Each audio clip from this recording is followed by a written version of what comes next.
Ito po ang inyong punong bayan, Walter D. Echeverria Jr., nagsasabi at nagpapayong ugaliing manood ng mga programa sa Serbisyo Balita Live Online Channel, ang nag-iisa at nangungunang webcast channel sa buong Calabarzon Region 4A.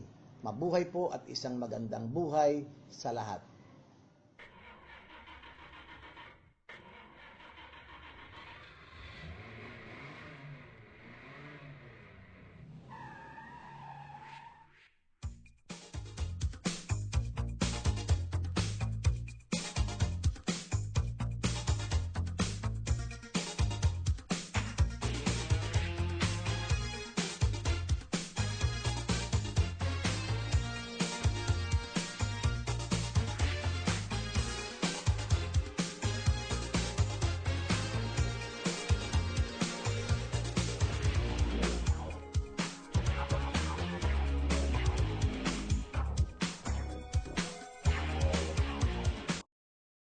Ugaliin manood ng Serbisyo Balita live online tuwing araw ng Lunes, Miyerkules at Biyernes. Ito po si Konsehal Echit Despasido ng Lungsod ng Binyang.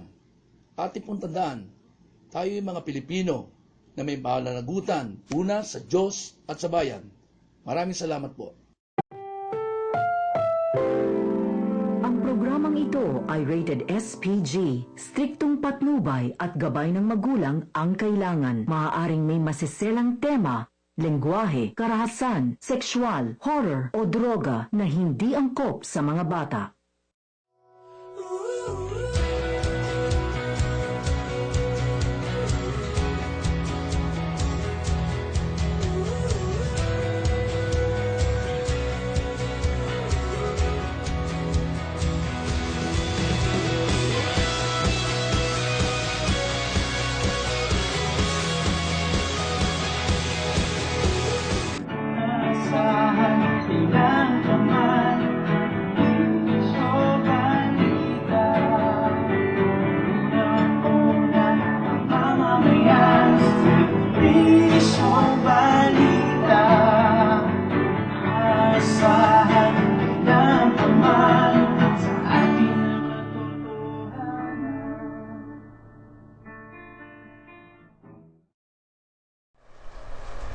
And welcome Luzon, Visayas, Mindanao at sa buong mundo.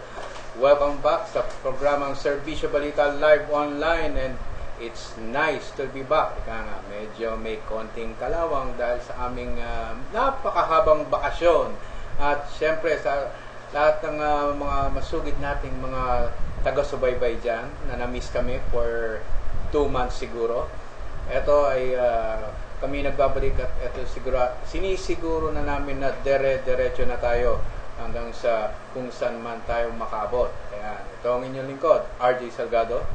At ito naman po inyong lingkod na sila Arlie Barairo na bumabati po sa inyo. Isang magandang buhay po sa lahat ng viewers at listeners po ng Serbisyo Balita Live Online.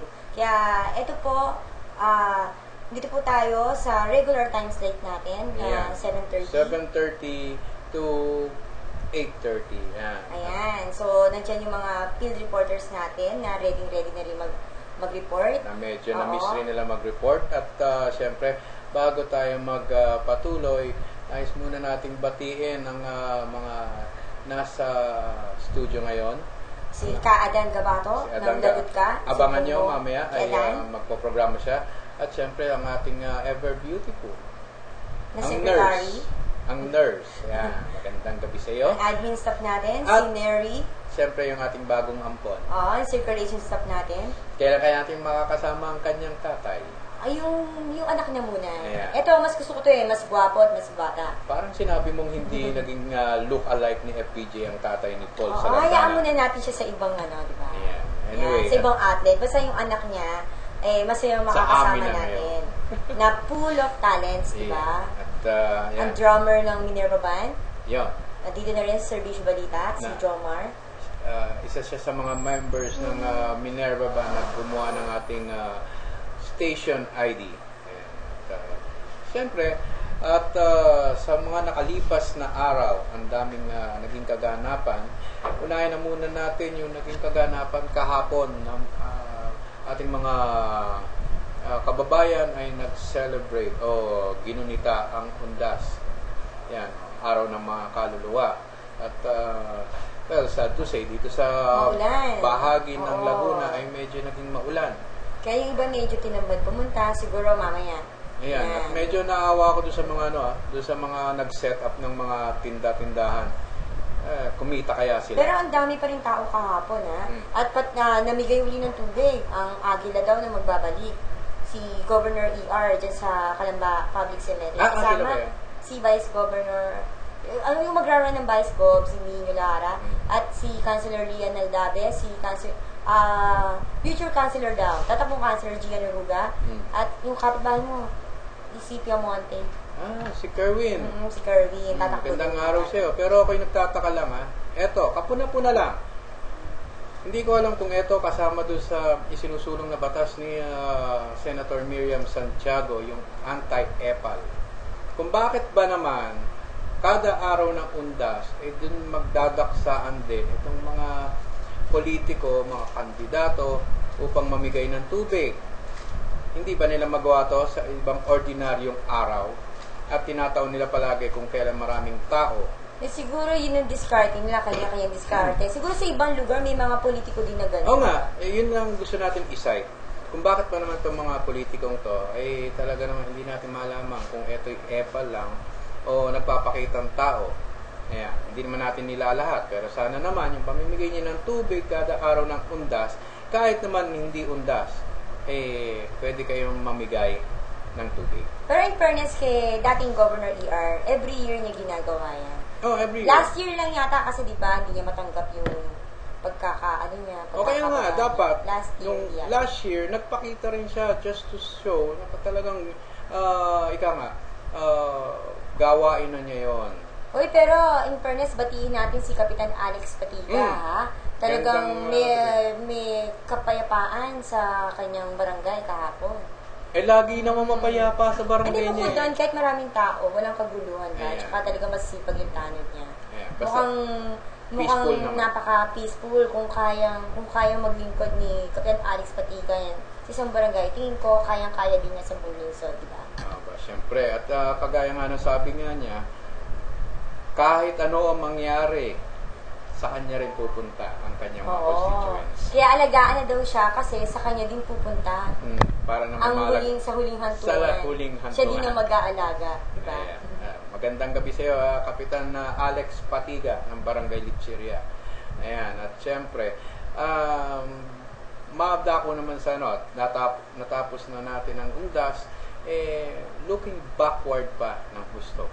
Kaya, sayang at hindi tayo nakapag-broadcast noon dahil sad to say, no thanks sa Globe. Sabi ko naman sa inyo, pag hindi kayo nag-ayos, papalitan namin kayo. Kaya, ang ating Ustream, Serbisyo Balita Live Online ay powered by PLDT. By PLDT. Kaya mag-PLDT na kayo. Yan.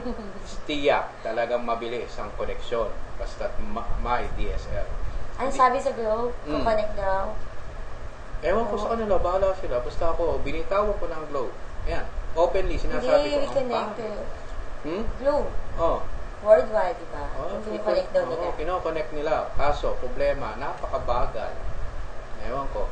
Ayan, openly talagang sinasabi na namin dati pa, pag hindi nyo inayos ang inyong signal, ang inyong internet connection, sorry na lang. So, ayan, pati yung My DSL, hindi naman My Dennis S. Lazaro yan.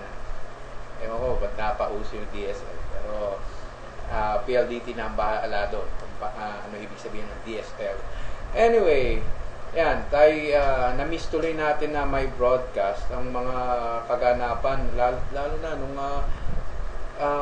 yung filing of candidacy. Ayan.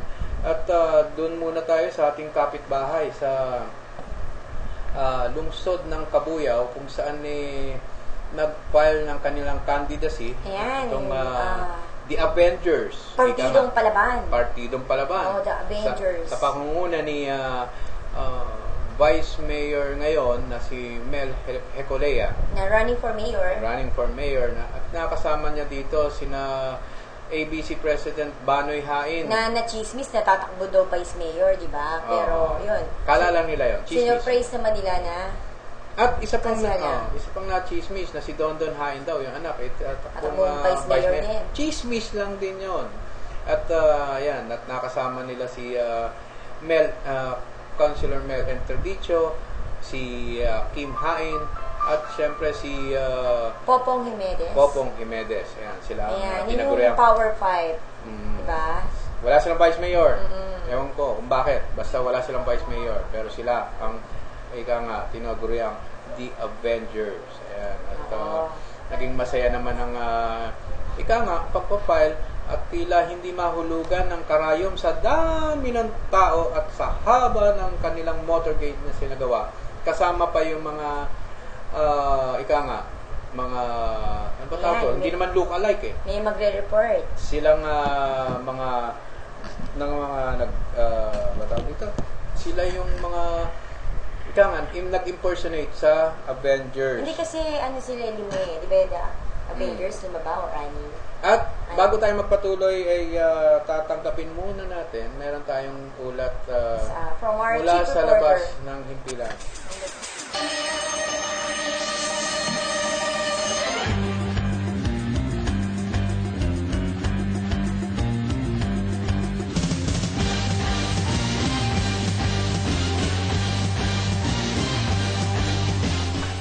At tanggapin naman natin ang pag-uulat mula dyan sa lalawigan ng Laguna sa ating kasamang si Levi Tatad. Levi, magandang gabi.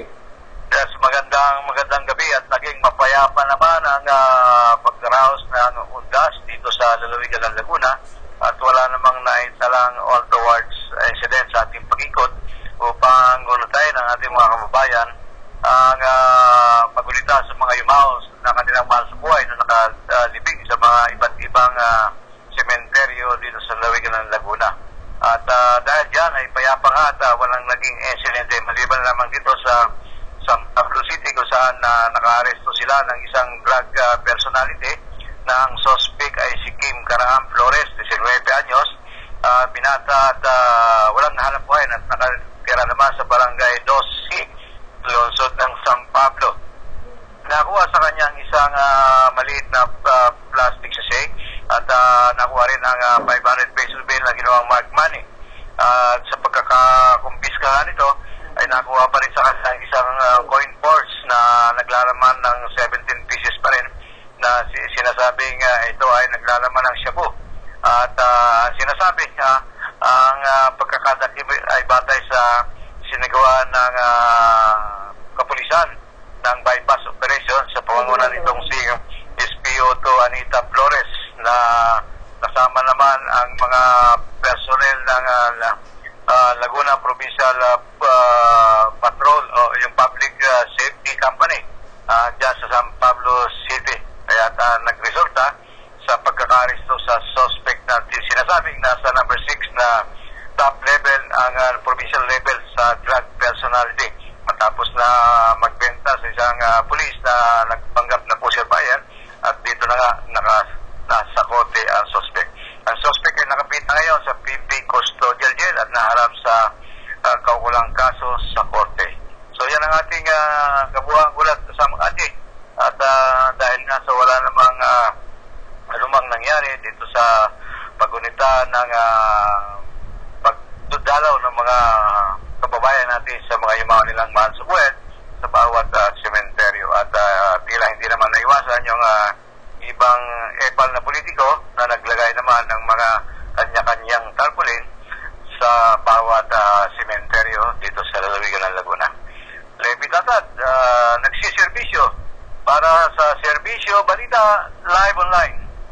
Okay, maraming salamat kasamang Levi at kaya nga talaga namang na-miss rin ni Levi mag-report. At yan, katulad rin ni Levi, napansin nga niya daming mga posters na nagkalat sa mga sementeryo.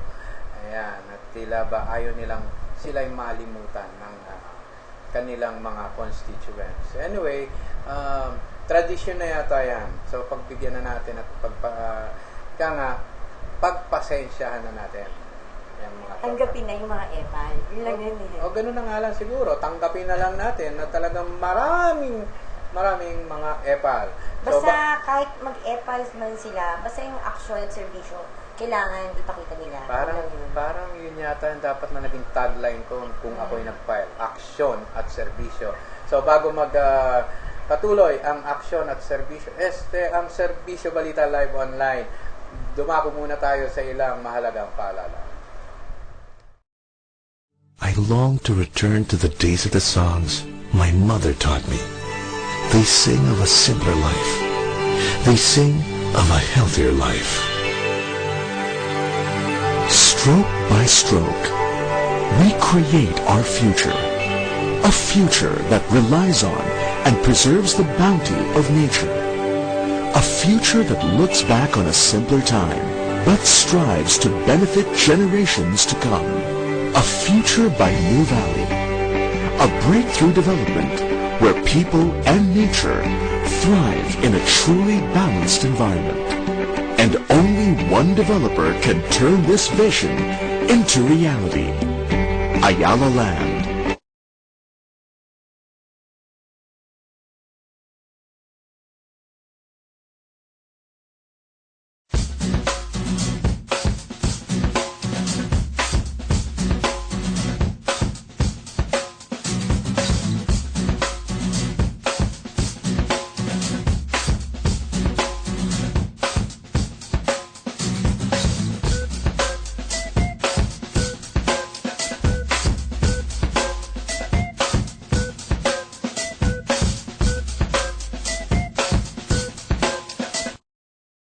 Po, si Kaplino Karamay ng Barangay Pook, Santa Rosa City, Laguna. Laging manood ng mga programa sa Serbisyo Balita Live Online. Karamay po ninyo ang inyong lingkod sa pag-unlad ng ating barangay.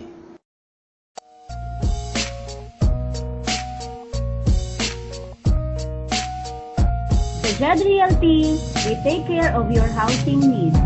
From low cost, affordable to high-end. Hassle-free on documentations and site visitations. Jed Realty, bringing you closer to your dream home.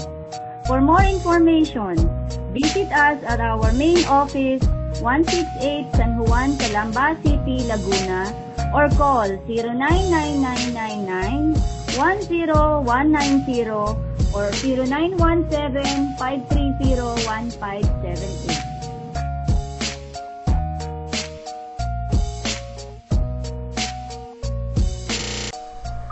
At nagbabalik ang Serbisyo Balita Live Online at siyempre, saan ba tayo naiwan nating yun, natapos ang filing ni Vice Mayor Mel Hecolea at ang Team Avenger. Ang team. Partidong Palaban. Yan. Yan. At siyempre, dumako naman tayo sa lungsod ng Santa Rosa kung saan ang Team Dangal ay presenta nila ang kanilang sarili. Yan, katulad ni ABC President Digoy Malapitan. Sana nalalapitan. Anyway, at yan, sinamahan sila ni Mayor Erwin Arcillas upang ipakita sa mga tao ang kanilang buong puwersa. Yan. At siyempre matapos ng nandun rin si tatawag nilang si Kuya Arnold. Yan, ang tatakbong Vice Mayor ng lungsod ng Santa Rosa. At siyempre, yan sa pangunguna rin ni Dan Fernandez, muntik nang malimutan na mabanggit. Nandyan siyempre yung kanilang mga konsehal na magagaling. Si Kapitan El Maramba, di ba? Isang El Maramba. sipag din yan. Ika nga, ano ba yung tagline na ito? May tagline to Kapag epektibo ang liderato, mamamayan ang panalo. Diba? At siyempre, wag nating makakalimutan ng isa sa mga kandidato ng konsehal na talagang maaalala mo, si Kapitan Joel Ala. Ang aalalay sa mamamayan, di ba? Sayang, hindi pa nila makakasama yung karamay nila. Oo, magkakasabay na siya ni Kap Toti, sana. Yan yung mga may future. Yeah, may future sana.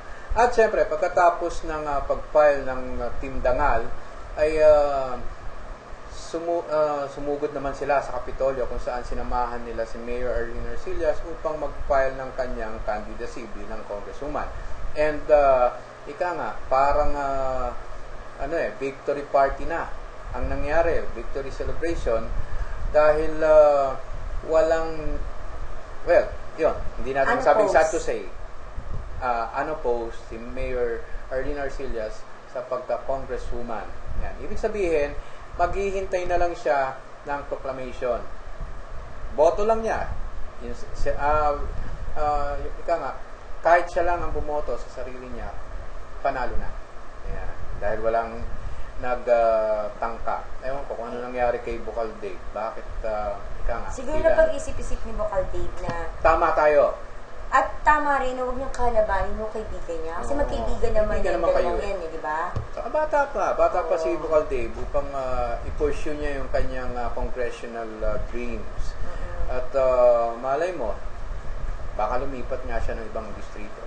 At sana patuloy pa rin natin kaibigan si Bukal Dave Almarines. Syempre naman. Wala nang selos-selosan. Wala na. Bukal Dave, alam ko lagi ka na nanonood sa amin. Ang nakakabuli na lang ni Bukal Dave ay maging primera bukal ng buong Yan, lalawigan. syempre, yun ang kailangan maging primera, di ba? Dahil, secret.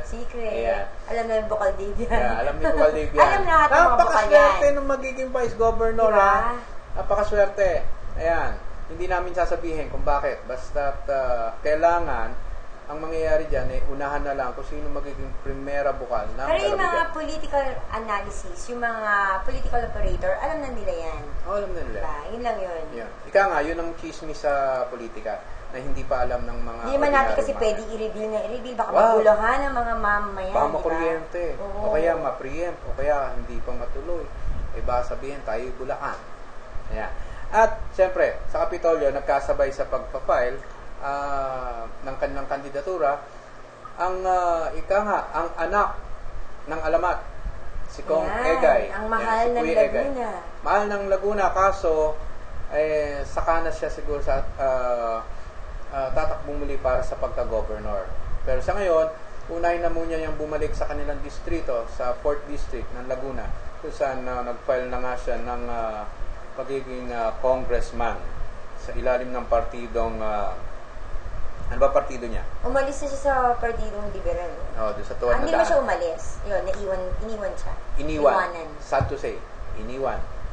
Pero kung ano man ang storya, basta ang alam ng mga taga 4th District ay babalik na ulit ang kanilang idol, ang kanilang Yan, si Kong minahal. Egay San Luis. Si At syempre, si Bukari ang San Luis. Ayan. Na alam naman natin na... Manang-mana sa tatay niya. Oo. Alam naman natin na maglilingkod sila ng tapat. Kailan ba naman sila hindi naglingkod ng tapat? Si Ray, ano ang pinakagwapong bukal, Aba, ay may na nakita ko. nagiging bias yata. Hindi, na nakita ko. Paano Nagiging naman totoo si lang ako. Bukal Carlo Almoro? Gwapo din naman si Bukal Almoro, tsaka si Bukal... Biglang may sumingit na multo. Bukal Benjo, di ba? Yun. Ayan. Anyway, ayan. So, madako naman tayo sa ibang probinsya. Sabihin naman puro tayo Laguna. At sinaksihan naman natin ang pagpapile ng ano bang tawag sa kanila? Team M3. Oo, Team M3. Ayan, ang partido ni dating Mayor Manding Maligaya. Ayan. At ika nga, sa pagkakataon to ay nasabi nga nila na ito na ang solidong oposisyon. Ika nga, Oo, parang pinagkaisa-isa na daw ang oposisyon sa Santo Tomas. Na dating magkakalaban, na dating nagigibaan, ngayon nagsama-sama sila. na para sa iisang layunin na maisulong muli ang dangal ng Santo Tomas. At doon sa pagpapile nila, sinamahan sila sa walkathon ba yun? Ayan. Parada. Si Manding Maligaya, siya yung naging mayor din naman siya sa Santo Tomas for 3 months, For diba? 3 months na Oo. napababang mayor Na nasirang ang mahal din natin ay Mayor Atong Federico. Na kung saan nakita naman natin, kasama niya ngayon ang anak ni dating Mayor Atong Federico. Oo, na si Miss Arlene. Federico. Federico. Ayan. At ika nga, very hopeful ang mga taga Santo Tomas ngayon na sa pinagkaisang puwersa ng oposisyon ay medyo baka sakaling makalusot. Sa team ng Team Maligaya, ang vice mayor niya ay si incumbent vice mayor Enan Ramos. Ang kanyang mga councilors ay si Councilor Tom Reyes, Councilor Si Lobby Villegas, Villegas, at syempre yung dating councilor na wife ni Konsehal P.V. Perez, si dating konsehala Catherine Jorge Yeah. Magandang gabi Perez. nga pala kay Konsehal P.V. Perez ng lungsod ng Calamba. At syempre, yung anak ni Colonel Maitim, si Nico Maitim, dating SK Federation nila. Magandang gabi rin kay Colonel. Si Mabilangan, Darwin Mabilangan. At Yun. nandun rin yung yung tumakbong dating konsehal at Jerry Malihan. At yung Vice Mayor yung yan. galing abroad na nagpunta pa dito, Sander. Si Sander. Malihan ba yan? Hindi yan. Sander Mabilangan ba din? Mabilangan yata. Oo. Anyway, kasi sana maging sport lang tayo. Ayan, good luck na lang po sa Team Maligaya. Ayan. At sa pagkakataon naman na yun, pinagbigyan naman tayo ni dating Mayor Manding Maligaya na siya ay makakapanayam natin sa araw na yon. Ayan, dating Sir, bali ano masasabi niyo at ngayon ay nagkaroon na ng tunay na united opposition na lalaban para sa bayan ng Santo Tomas? Sa tingin ko naman, itong pagkasamang ito ng oposisyon at ang pareho naman namin layunin ay para mapaganda lamang ang bayan ng Santo Tomas. Ang tingin ko ito ay baka may kahihinat na ang aming makikipaglaban ngayon. So bilang magiging ama ng inyong lineup, ito ba isang sa tingin niyo ba magiging mabigat na hamon para sa inyo upang manumbalik ang pag-asa at ang dangal ng bayan ninyo? Sa tingin ko naman ay ang aming layunin, ang aming paglaban ay upang maiayos nga lamang, ay sa tingin ko hindi mahirap gawin ito sapagkat kami ay gagawaan ng kung ano ang nararapat sa bayan namin, kung anong tama. Okay. Sir, bali ano masasabi niyo at Ayan. At medyo optimistic nga ang mama na sana ngayon mabigyan sila ng pagkakataon na may sulong ang mga yung tunay na hangarin ng mga public servants para sa kabubuti ng mga Tomaseño. Ayan, syempre si Mayor Manding, madami pa siyang hindi nagagawa sa bayan ng Santo Tomas, Medyo diba? nabiting na. Syempre medyo bitin yung 3 months, diba? Pero dun sa loob ng 3 months, naipakita niya Oo. na kayang isaayos ang pamamahala at ang mga gawain sa loob ng munisipyo. So, bago tayo lumawi, tayo idadako muna ulit sa ating himpilan para sa isang commercial.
po si Konsehala Maricel Torres, nag-aanyaya sa inyong lahat. Lagi nating panoorin ang Serbisyo Balita live online tuwing araw ng Lunes, Miyerkules at Biyernes.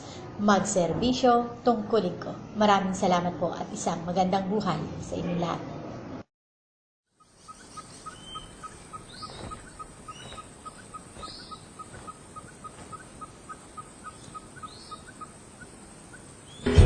Malalagyan ka sa iyong nakikita pagkat walang kasing ganda.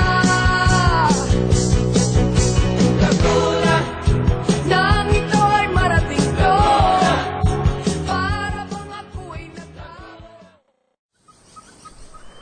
At nagbabalik ang Serbisyo Balita live online at sa pagkakataong ito, siyempre, ay nabanggit na natin na si Congresswoman Mayor Arlene Arcillas Ay walang kalaban. Walang kalaban. At sa iba pang mga bayan, alam naman natin na mayroong mga unopposed na mga kandidato. Ayan. Sa lungsod naman ng Calamba ay masasabi natin na si Mayor Timmy Chipeco ay hindi rin unopposed. Although, sabi nga na parang no bearing. Oh, never naman yung makakalaban ng never Mayor heard. Timmy. Sabi nga nila, baka wala pang 6 months residency ang mamang to. Baka disqualified din. Ayan. So, dumako naman tayo sa kanyang vice mayor na kung saan, dahil sa galing, sa sipag, at sa husay ng pakikisama, talaga naman hindi natin malaman kung natakot ang kalaban o talagang nire-respeto nila yung mama dahil sa kanyang pinakitang public service. Ayan. At si Vice Mayor Ross Rizal ay unopposed sa kanyang para sa kanyang ikalawang termino. At siyempre, para sa pagkakataon to, ay pakinggan naman natin ang ating naging panayam kay Vice Mayor Ross Rizal. Reaction nyo lang po regarding dun sa pagkakatapos ng filing at lumalabas na mukhang unopposed kayo sa laban na to sa 2016. Ano po ang masasabi nyo? Una-una po, isang makadiyos at makarisal na araw po sa ating lahat. Doon po sa nangyari na wala pong nag-file, no? Naku po ay lumalabas na unopposed sa darating na 2016 elections. Of course, siyempre po, masayang-masaya po ako. Unang-una napapasalamat po sa ating Panginoong Diyos, no? Sa paggabay po niya sa akin, patuloy na pagbibigay ng gabay, no, sa aking panunungkulan. At of course, marami rin po naman ang natutuwa sapagkat wala nga po akong kalaban. But wala po, may kalaban man po o wala ay sa akin po mga kababayan dito sa City of Calamba na mananatili po yung aking patuloy na serbisyong makatao, paglilingkod ng maayos at matapat, no, mahusay sa ating panunungkulan sa ating bayan. At umasa po kayo na wala pong magbabago. Kami po ni Mayor Timmy Chipeco ay mananatili pong magkakaisa at magtutulungan para sa pagpapatuloy po ng kaunlaran dito sa ating lungsod ng Calamba, para sa ating bayan at para sa ating mga mamamayan. At napakinggan naman natin ang ating panayam kay Vice Mayor Ross Rizal. Samantalang meron tayong tatanggaping ulat mula sa labas ng himpilan.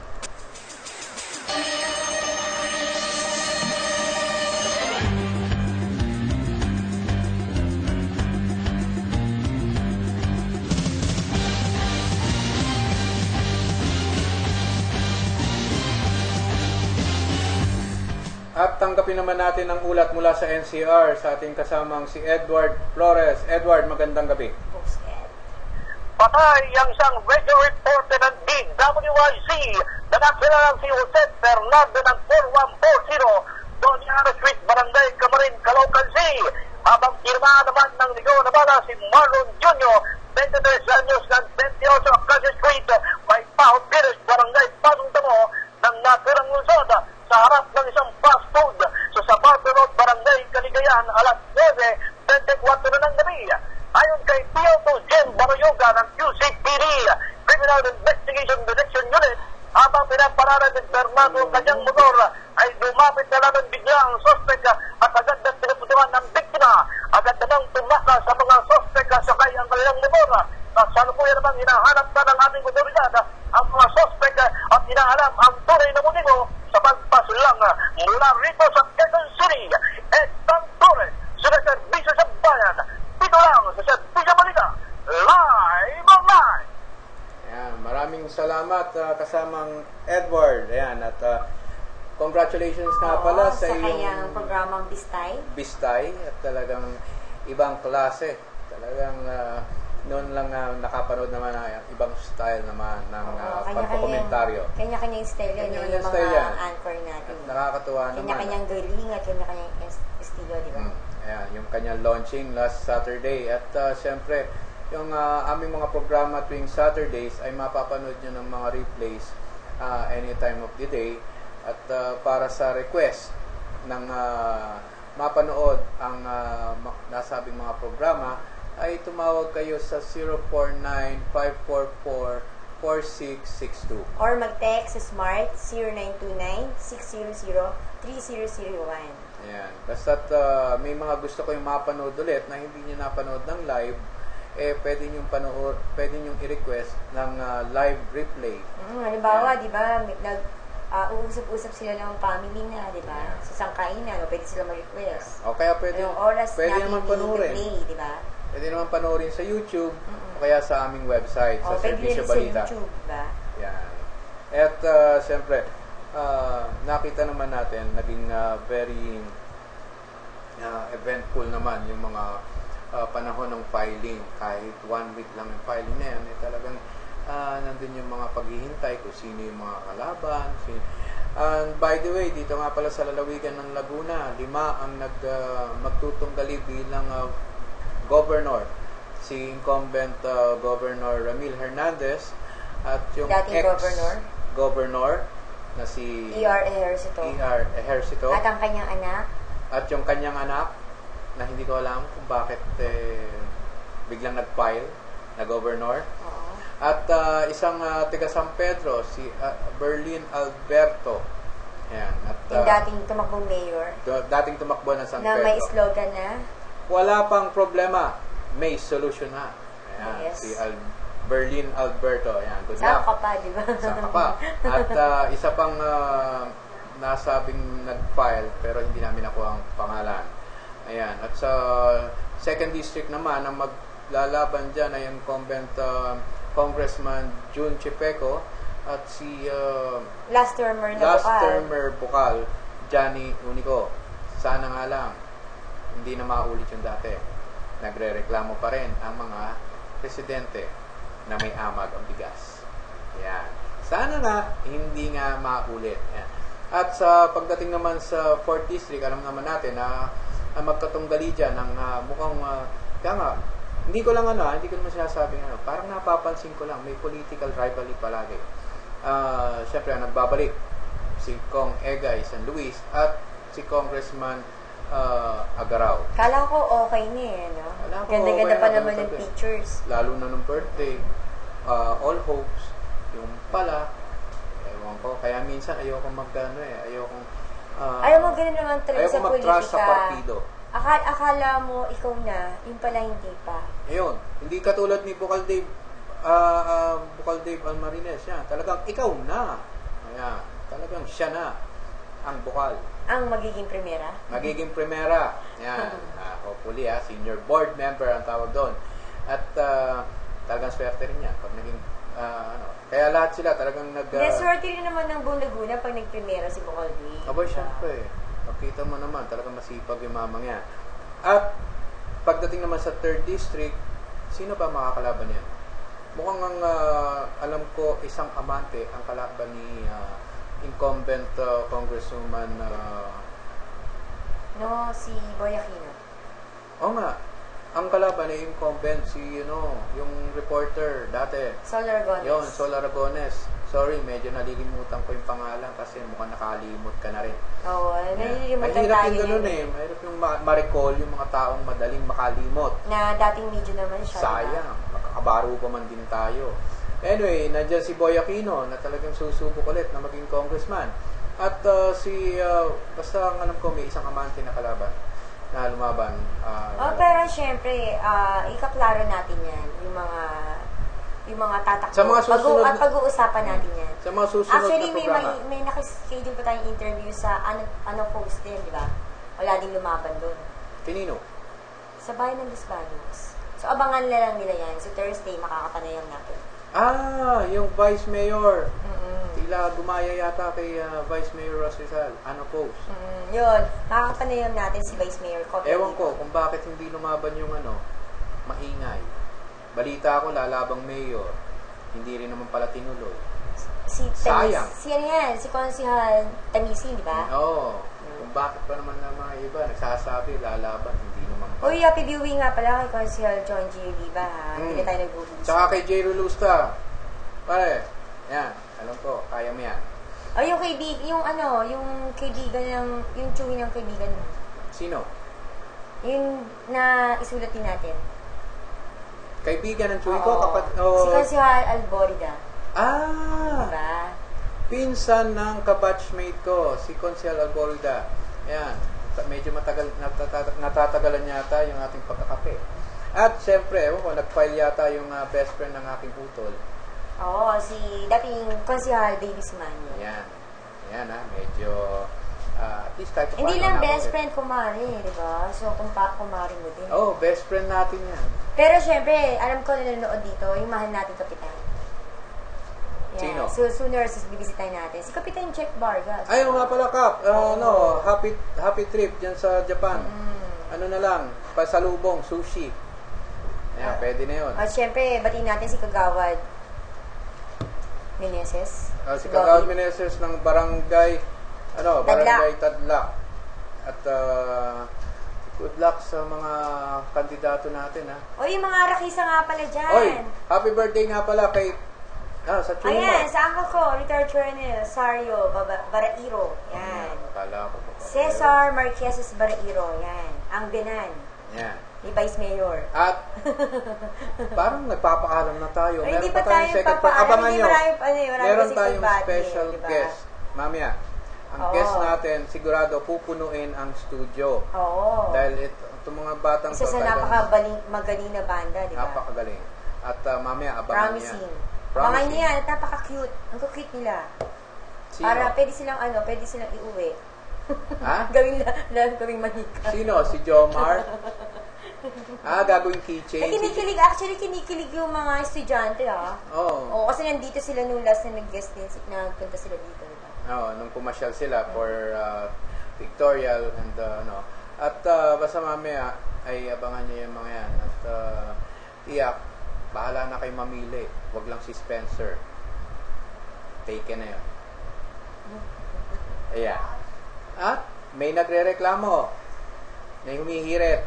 Okay, mamaya yan. Mamaya natin interview.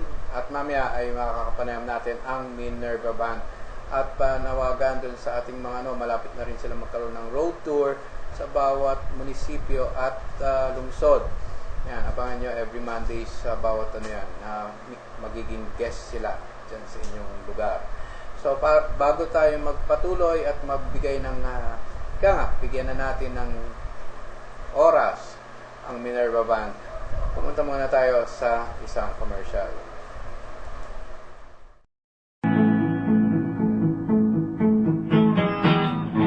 Ising na kaibigan, dito na sa bisyo ng bayan. Ibigay ang inyong kailangan, at italinig at totohanan. Servisyo balita, unang-unang mamamayan. Servisyo balita, servisyo balita, asahan ng paman sa ating katotohanan. Ilang paman, servisyo balita, unang-unang mamamayan. Servisyo balita, asahan ng paman.